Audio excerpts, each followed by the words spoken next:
આના આ મોડ્યુલનો ઉપયોગ આપણે ખાસ કરીને આપણે મોબાઈલની અંદર આની એપ્લિકેશન નાખી અને રન કરાવી તમે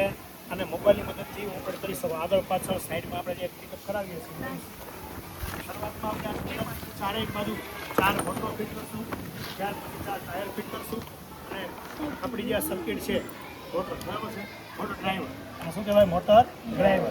મોટર ડ્રાઈવરનો ઉપયોગ કરી અને આપણે આ મોટર રોબોટિક્સ મોડ્યુલ તમે બનાવીશું. હવે આને આગળના સ્ટેજમાં તમારે લઈ જવું હોય તો આગળના સાઈડમાં આપણે યુવી સેન્સર લગાડી દઈએ,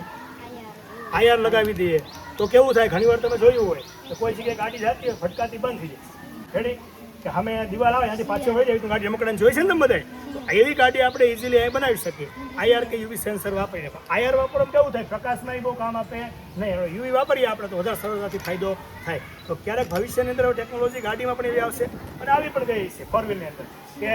આગળ તમારી ગાડી કોકની આવતી હોય તો ફટકાવવા માટે અગાઉ એની માટે ઓટોમેટિક બ્રેક લાગી જાય કે ગાડીને ધીમી પાડી દે. આવો ફાયદો શીખવા માટે આપણે આ મોડલ આજે હેન્ડ્સ ઓન એક્ટિવિટીની અંદર આપણે બનાવવાનું છે, જેની અંદર આપણે મોટરને આગળ પાસે ચલાવી શકીએ અને યુવી સેન્સર લગાવી અને મોટર ચલાવી શકીએ એ પ્રકારનું મોડલ આપણે બનાવશું. તો આ મોડલની મદદથી આપણે રોબોટિક્સ તો શીખશું જ, સાથે યુવી સેન્સર કઈ રીતે કામ કરે છે એ પણ આપણે શીખશું. અલ્ટ્રાવાયોલેટ સેન્સર છે, કોણ કહેશે મને યુવી કઈ રીતે યુવી રેઝ છોડે છે અને પછી જ્યારે કોઈ વસ્તુ સામે આવે છે તેની સાથે તે ભટકાઈને પાછી